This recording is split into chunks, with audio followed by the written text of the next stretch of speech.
Y como ya han visto, pues tenemos en plató a Ima Gaitán, nuestra colaboradora. Muy buenas. ¿Cómo estamos? Buenos días, muy bien. Con el invierno, sintiendo este frescor que de verdad yo lo necesitaba. A mí me encanta el ¿Verdad? invierno. A mí me encanta el invierno, la verdad. Pero bueno, no todo el mundo le gusta, pero hay que adaptarse a lo que hay.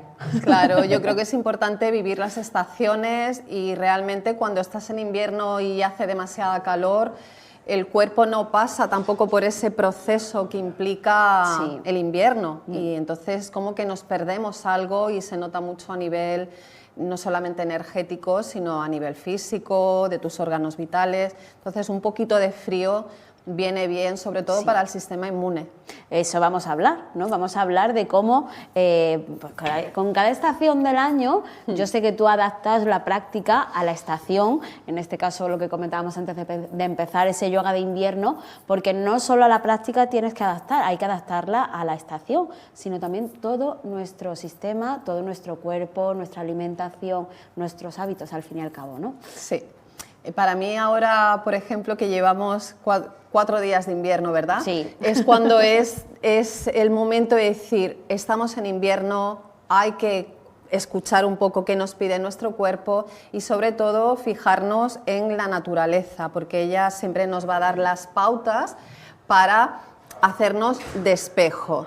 Entonces, para mí es súper importante ver que ahora las plantas, los árboles van a empezar a meter la energía hacia adentro, parecen como muertos. Yo siempre pongo el ejemplo de los viñedos del Penedés, que es donde vivo, pero donde vive mi familia, que ahora los ves, cuando estaba paseando este invierno por allí, pues parecen muertos, pero realmente toda la energía, toda la savia se concentra en las raíces, como así en los árboles que pierden las hojas. Esto ya nos está diciendo algo. Esa energía nuestra, ese calor, se está yendo también como a lo profundo de nuestro cuerpo, que en este caso son los riñones. Entonces, es muy curioso porque cuando esta energía va hacia adentro, estamos como más expuestos a coger virus, a coger resfriados, porque toda esa energía que en verano, por ejemplo, Creo que toda esa energía, es que estamos escuchando, los estamos escuchando con doblete, ¿verdad, Inma? Sí. Entonces, estáis un poco perdida, Inma. Bueno, ya yo podemos. creo que ya sí, ¿no? Ya sí. está, vale. Bueno, yo soy bastante buena con las interferencias, pero claro. Los duendes de la tele, ¿no? Los duendes de la tele.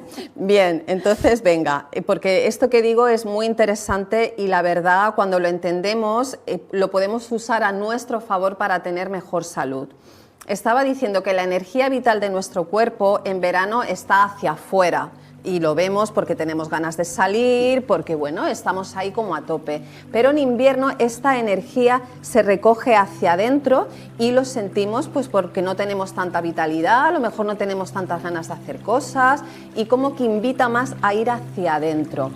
Esto a nivel energético, según la medicina tradicional china, tiene mucho impacto porque como esta energía se retira de lo externo, digamos de nuestro campo electromagnético, estamos más expuestos a coger esos virus, esos resfriados que ya empiezan en otoño, que vamos arrastrando en invierno y que llega la primavera y parece como que todavía no estamos curados bien. Y esto tiene que ver con la energía del riñón. ¿Vale? El riñón, según la medicina tradicional china, es el órgano rey, no solamente porque filtra la sangre de residuos, el exceso de agua y sabemos que muchas enfermedades, desgraciadamente, llega la muerte cuando dicen el riñón le dejó de funcionar.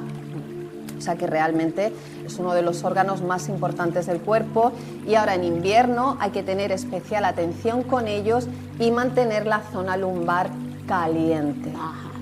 Hay que mantenerla caliente, su víscera es la vejiga, todo lo que tiene que ver también, bueno, pues con la expulsión de líquidos. Y cuando hay un desequilibrio en el riñón, atención, pues lo que va a pasar es que vamos a tener mucho miedo, no vamos a tener vitalidad, no vamos a tener impulso, no vamos a tener esa voluntad. Fijaos bien que el invierno coincide en esta zona del planeta con el invierno y con la Nochevieja y con el Año Nuevo, sí, con todos los propósitos, y tú llegas el 1 de enero y dices: quiero hacer esto, quiero hacer estos cambios, quiero aprender inglés, quiero ir al gimnasio, etcétera, ¿no? Un poquito así cada uno. Pues resulta que si la energía del riñón está débil, no vas a tener voluntad, no vas a tener impulso. Por más que tú quieras, dices, hay que ver, pero si yo me he propuesto hacer esto, pero te falta esa energía vital para sacarte del sofá, para sacarte de la cama, para sacarte de casa. Y en casos más graves, cuando la energía del riñón está muy debilitada, entramos en depresión, depresión tan típica del otoño y del invierno. Entonces, ahora con la práctica de invierno, pues la he modificado y estoy poniendo especial atención a los riñones, lo que es la baja espalda. Estamos trabajando mucho las flexiones hacia adelante, que trabajan no solamente la fascia superficial, sino que, bueno, va a ir dando como un masajito en el riñón. Estamos trabajando el meridiano, que recorre todo el borde interno de la pierna. Y la verdad que para mí es una práctica muy bonita porque es como más íntima, más de mirarte, qué está pasando con tus miedos. Qué bueno. El riñón, aunque nos parezca raro, es súper importante para nuestro día a día. Vamos, raro en el sentido de que cómo afecta ya no solo físicamente, sino también a nuestra actitud ante la vida, ¿no? Al fin y al cabo. La actitud. ¿Cómo tenemos que cuidarnos en ese sentido? Pues mira, para mí hay como varios pilares importantes. Primero, tomar conciencia de que realmente el miedo está en tu día a día. A veces lo tapamos o lo pasamos por alto, pero a veces tenemos como una sensación, un temor a qué va a pasar mañana, qué pasará el año que viene. Y eso va creando como un muro. Es un muro invisible, pero que muchas veces nos impide hacer cambios en nuestra vida. Entonces, para mí el invierno, a nivel personal, del trabajo personal que tú puedes hacer, sería muy interesante que realmente dijeras, ¿cuáles son mis miedos? ¿Cuáles son mis miedos reales? El miedo real, pues puede ser que le pase algo a un familiar, evidentemente, ¿verdad? Que son nuestros miedos más profundos, el tener que afrontar una muerte violenta, un accidente, ya casi no tanto que te pase a ti, sino, ¿verdad? Ese temor, si tienes hermanas como yo, que tengo 4 hermanas, mi familia está fuera, pues yo reconozco que ese es un temor. ¿Qué ocurre? Que tienes que ver si yo puedo controlar esto, ¿verdad? No podemos controlar qué va a pasar en la vida, el destino de cada persona. Entonces, por ejemplo, es un miedo que se puede trabajar, de decir, bueno, pues este es mi temor, me lo voy a trabajar porque esto escapa completamente a mi control, voy a confiar, voy a estar tranquila, y así con todos los miedos. Entonces, están los miedos que se proyectan, que es un temor que puede pasar o que no puede pasar. Quiero decir que, a ver, morir, vamos a morir todos. Claro.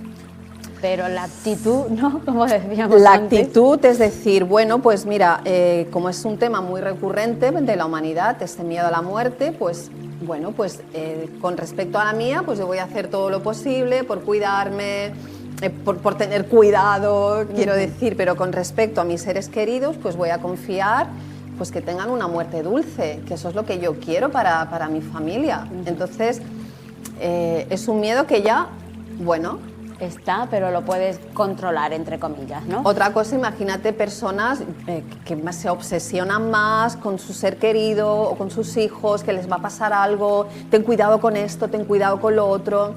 Entonces, esas personas viven como en un temor constante. Si no llaman, se preocupan y esto puede hacer mucho daño porque en verdad no estás tranquila y en verdad tampoco confías ni en la vida ni en la otra persona. Cuando le estamos todo el rato diciéndole a alguien, ten cuidado con esto, ten cuidado con lo otro, ten cuidado, y es como, vale, ¿puedo vivir? ¿No? De decir, sí, vamos a salir a la vida. Y luego hay otros miedos pues para mí súper importantes para revisar en invierno, el miedo al cambio. Hay muchas personas que no están conformes, a gusto con sus vidas, con sus trabajos, con sus relaciones, con situaciones personales X, y por miedo a hacer un cambio, pues se quedan paralizados en una relación pues que no les hace felices, relaciones muy tóxicas, se quedan en trabajos que odian, que detestan, levantarse cada mañana y tener que ir a ese trabajo, pero claro, tienes que pagar tu alquiler, tienes que pagar tus cosas y bueno, evidentemente, pues sigues con ese trabajo. Y yo digo, ¿y si resulta que tú tienes un potencial muy grande para hacer otra cosa? Y no te das ese impulso, no quitas ese miedo, ¿no? El miedo siempre va a estar ahí, pero como decías, la cuestión es saber afrontarlo, saber cómo hacerlo. Claro, entonces este miedo, a veces tener miedo, pues te avisa de un peligro. Ay, hay mucho tráfico, pues voy a tener cuidado, tengo como ese pequeño miedo. El miedo en la humanidad siempre ha funcionado para ayudarnos, para protegernos y evidentemente para cuidarnos. Pero estos miedos modernos, digamos, porque es miedo a perder el trabajo, miedo a infinitos miedos, sí, ¿no? A atreverme a hacer un cambio radical en mi vida, qué dirán los demás, qué dirá mi familia. Entonces todos estos miedos de alguna manera, como he dicho antes, van poniendo muros entre tú y la vida, entre tú y todo tu potencial. Entonces, como el invierno está regulado por el riñón, que su energía discordante, digamos, o disruptiva es el miedo, pues es un buen momento para ser honestos y sin tapujos decir, ¿cuáles son mis miedos? ¿Cuáles puedo trabajar? ¿Cuáles son los que me están poniendo estos muros? Aquí con esto no estoy feliz. ¿Podría cambiarlo? ¿Me da miedo hacer este cambio? ¿Vale? Esto para mí pues, es ideal trabajarlo en invierno porque además pues la naturaleza, la energía que vemos fuera, nos invita a resguardarnos en casa. A ese recogimiento y a ese prepararte, ¿no? Prepararte tu cuerpo, preparar tu mente para la primavera, para el verano, que es el tiempo de salir, ¿no? Exactamente. Entonces, ¿cómo puedes aprovechar ese tiempo realmente pues para reorganizar tu mente, para aclararla e incluso para escribir? Yo siempre lo digo, escribe. El invierno es el miedo y además es el miedo a la muerte, porque es invierno, porque realmente es como que todo está muerto en la naturaleza. Aquí no lo vemos tanto, pero hay otros lugares donde realmente es la muerte, es el frío, no hay vida afuera. Y es esa invitación para preguntarte qué relación tengo yo con la muerte. Pienso en ella, la tapo y es un tema un poco tabú. O sea, realmente hablar de la muerte, ¿Tú hablas de la muerte, por ejemplo? No, pero es que en realidad es una cosa que cada día me planteo más, el hecho de que igual que nos educan para vivir, también nos tienen que educar para morir, ¿no? Y tenemos que educarnos en ese sentido y para saber afrontar la muerte. Es cierto que no hablamos todo lo que yo considero que deberíamos hablarlo también, porque es parte de la vida, vamos.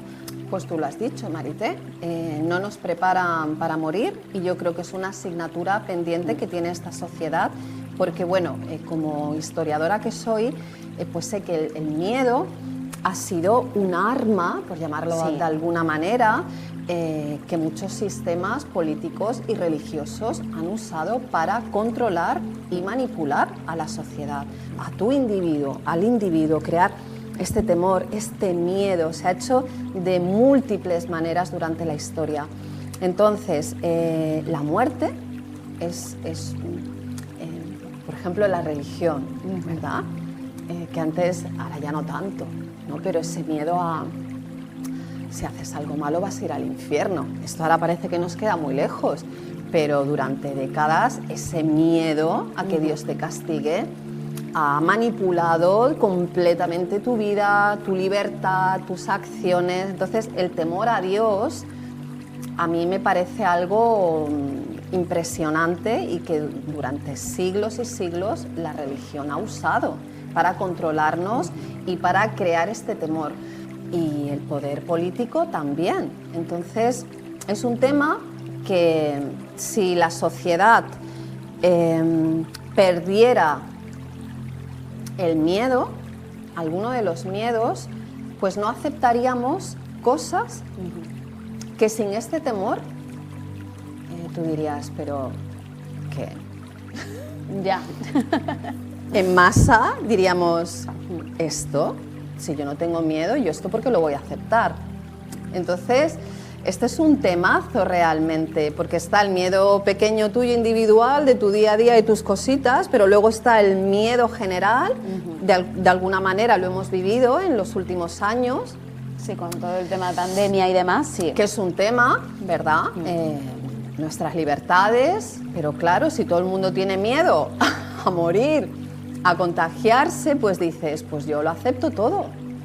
Otras personas que no tienen miedo, que confían en su sistema inmune o que están más preparadas para morir porque tienen este trabajo hecho, pues dicen, bueno, pero ¿esto cómo va a ser? Claro. ¿Cómo esto va a ser? Es decir, lo tienes que aceptar, pero hay una parte tuya que dice, si hubiera una masa crítica, sin miedo, por aquí no pasaríamos. Que es un temazo, ¿verdad? Sí. Bueno, pues entonces este es el momento de mirar nuestros miedos. Creo que como sociedad sería muy interesante que evolucionáramos a este respecto, porque esto elevaría nuestra conciencia. No actuaríamos tanto desde el temor a no tener dinero, el temor a que nos quiten nuestra casa, que es real, claro. Pero a veces todo lo que nos llega del entorno influye de más de la cuenta, ¿no? Nos influye, nos manipula, todas las noticias.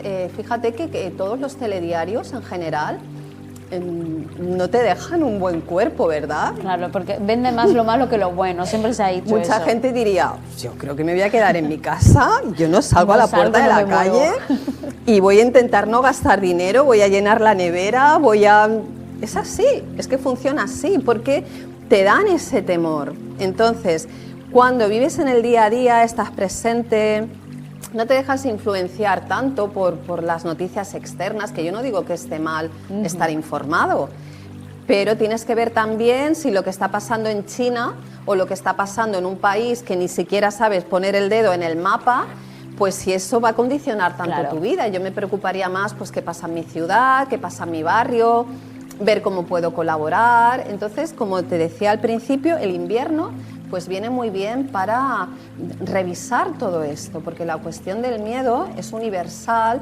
y están los miedos naturales, están los miedos impuestos y están los miedos que realmente al final lo que hacen es robarnos la vida, nuestra esencia y quedarnos en una zona pues muy gris.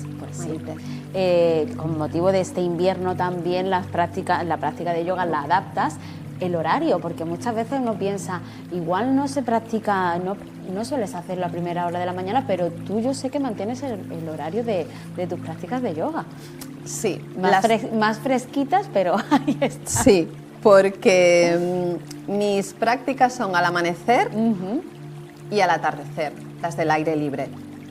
La que cambia es la de la tarde, porque claro, ahora atardece más temprano. Claro, sí. Entonces, si en verano estamos practicando en el balcón de África a las 7, por ejemplo, pues ahora estamos en otro lugar donde da el sol y estamos practicando a las 5, porque más o menos a las 6:15 ya atardece, claro. Y justamente terminamos la práctica con esa caída del sol. Y la del amanecer es a las 7:30, también esta es muy bonita porque a lo largo de las estaciones pues llegamos más de noche o ya llegamos con luz.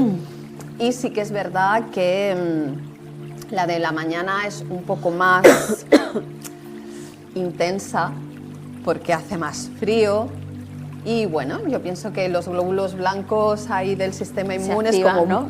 venga, Salen ahí. recibimos ese lifting ahí del frío y sí, el horario más o menos se mantiene, menos el de la tarde. Pues sí. Inma, yo no quería terminar sin preguntarte, aunque ya ha pasado un poquito, sobre esa conferencia que ofreciste por el Año Nuevo Amasí, en la que hablabas de la conexión un poco de la mujer amasí y la prehistoria. Una conferencia interesantísima, la verdad.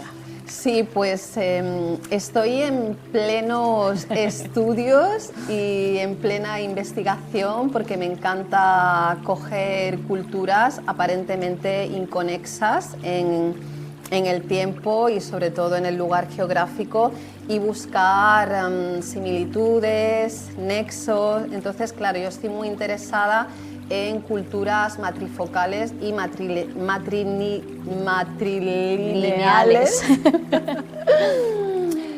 del Neolítico, que eran donde empezamos a tener las primeras sociedades ya pues verdaderamente constituidas, y buscar nexos. Entonces, cuando me proponen el dar esta conferencia, pues me pongo a estudiar cuál es el origen bereber con esta idea mía, ¿no? Porque yo antes, bueno, pues tengo mis conocimientos de historia, pero como ahora tengo otro enfoque también, porque en mi práctica, digamos, de yoga espiritual, pues me está haciendo ver la historia desde otro lugar, y con este nuevo enfoque pues estoy haciendo estas comparaciones. Bueno, pues entonces me di cuenta que en general no se tiene muy claro dónde se origina pues esta cultura bereber, pero bueno, la mayoría de los historiadores e investigadores la colocan en Tassili, en Argelia, con estos primeros grabados. Entonces, claro, yo empiezo a mirar, me gusta mirar los vestigios de la historia para ver si veo conexiones con otras manifestaciones de arte. Y en el caso del Neolítico y del Paleolítico, estudiado por Marija Gimbutas, que fue una gran arqueóloga lituana que ya pues, se fue a vivir a Estados Unidos y crea lo que fue el lenguaje de la diosa, por todo el trabajo de investigación que ella hace, por todas las excavaciones, porque ella estuvo excavando prácticamente los grandes lugares de Europa donde estaban los vestigios del Neolítico, y ella al principio pues iba sacando pues estas figurillas, estas cerámicas que, como siempre, la arqueología lo que hacía era catalogarlas y datarlas, pero no se hacía una interpretación, y aparte como que era muy arriesgado, ¿no?, interpretar el pasado. Pero claro, ella, mujer culta, etnóloga, hablaba muchos, no sé si eran 17 los idiomas que hablaba, era la verdad una mujer prodigio, pues con todo esto que ella va sacando empieza a ver como una correlación, empieza a ver como un lenguaje, y crea este libro. Primero los dioses y las diosas de la vieja Europa, y luego el lenguaje de la diosa, que son obras monumentales de la arqueología. Pues ella descifra este lenguaje y va haciendo correlaciones con diferentes lugares de Europa. Bueno, pues yo que tengo este conocimiento y que, bueno, veo muy bien estos vestigios, estas figuras, estos diseños, pues empiezo a ver correlaciones con la simbología amasí. Sobre todo, que esto fue lo que más me impresionó, con los tatuajes. Entonces yo empiezo a ver las figuras de los tatuajes y estoy viendo el lenguaje de la diosa expuesto por Marija Gimbutas del Neolítico y anterior. Ya estamos hablando de estas Venus de Lausée, las Venus de la Europa antigua, 25.000 años de antigüedad, y veo correlaciones. Y aquí es donde empiezo un poco a indagar en esta investigación. Hablé de esto, hablé que al principio el tatuaje amasí fue una manera de perpetuar el legado espiritual de su religión animista, donde todo era sagrado, los ríos, pues tenían la misma religión realmente que tenían en el Neolítico, en estas sociedades. Y a través de invasiones, porque para mí me sorprende, me asombra que el pueblo amasí haya sido capaz de sobrevivir, de mantener su cultura y su... Bueno, ¿cómo se dice? La esencia, ¿no? La esencia, su impronta, después de tantos y tantos pueblos que pasaron por encima de ellos, desde los romanos, los griegos, los cartagineses, los cristianos, los portugueses. Era como pa, pa, pa. Pero ahí sigue, ¿no? Y ahí sigue, y era la mujer la que transmitía la lengua, que por eso no se perdió, pero también lo sagrado a través del tatuaje. Estos símbolos del tatuaje están completamente relacionados con este lenguaje de la diosa descrito por Marija Gimbutas, y lo más sorprendente de todo es que ya en la Edad Media, cuando el islamismo prohíbe el tatuaje, hay un tiempo de la historia que se prohíbe, pues empiezan a hacerlo con henna. Y a lo largo de los siglos, pues realmente el significado sagrado de la divinidad, pues yo creo que se ha perdido, porque si tú ahora preguntas a mujeres mayores que todavía tienen los tatuajes o a sus nietas, pues te dicen que se hacían como una señal de identidad, que eran mujeres que según los puntos, según las rayas, pues podían adivinar de qué zona era, que está muy bien, un símbolo de identidad, pero el símbolo sagrado de lo que era esta diosa que sostiene, que protege, que no permite que haya desigualdades, que no haya guerras, porque este es un gran tema para abordar, pues esto para mí se ha perdido, y de esto más o menos estuve hablando en la charla. ¿Y qué les pareció? Porque bueno, cuando tú planteas el tema, ¿qué les pareció realmente a tus interlocutores, ¿no? A los quienes estuvieron allí? Porque claro, para muchos puede ser un descubrimiento, mientras que para otros puede ser también un descubrimiento, pero que igual lo pueden ver un poco diferente. No sé, ¿cómo fue un poco la reacción? Pues la reacción para la mayoría fue como algo muy interesante de ver la simbología amasí, como es la cruz primitiva, pues verlas en las piernas de los guerreros libaneses que están todavía escritos, dibujados en las pirámides. Entonces es como una gran sorpresa. Había pues otras personas que pues que no, como que no bien, no es que no lo entendieran, pero es lo que te digo, se perdió el simbolismo sagrado en el tatuaje. Entonces lo que se recuerda ahora es que es una señal de identidad y que nunca fue prohibido. Sí fue prohibido. En la época medieval se prohíbe porque claro, tatuarte es como ir en contra de la obra de Dios. Entonces se prohíbe realmente, y lo que hacen las mujeres es seguir usándolo en los ritos de paso que hoy en día se han perpetuado. En las bodas, en los funerales, es como que el rojo, el ocre del paleolítico sigue estando en esta cultura amasí, y bueno, pues resultó muy interesante. Yo sigo investigando porque es un tema apasionante realmente. Claro, que yo creo que no paras tampoco cuando vas descubriendo una cosa, sigues investigando por otra parte, ¿no? Claro, porque aparte lo estás viendo, dices, aquí este símbolo de Australia primitiva, es que se parece de nuevo a esta cruz primitiva amasí. Entonces, bueno, pues vas haciendo estos paralelismos y en ellos sigo. Yo creo que la próxima aún va a estar mejor. Muy bien, pues nos quedamos con esa incógnita y seguro que va a ir estupendamente, y nosotros como siempre pues vamos a estar ahí. Inma, muchas gracias por estar hoy aquí un martes más con nosotros, y nada, que tengas un feliz invierno también. Muchísimas gracias, y recomendaros que para activar la energía del riñón podemos frotar las manos que estén muy calentitas y hacernos masaje así como en redondito para activarlo, que estén siempre calentitos, ponerle lo típico, ¿cómo se llama? La bolsa de agua caliente. También masajear las orejas tiene un impacto en el riñón, según la acupuntura y la filosofía antigua. Entonces esto, tomar jengibre, un poquito de pimienta de cayena, todo lo que caliente el cuerpo nos va a venir fenomenal. Pues sí, pues ahí ese consejo. Inma, muchísimas gracias. Un placer. Nos vemos la semana que viene. Gracias. Un placer.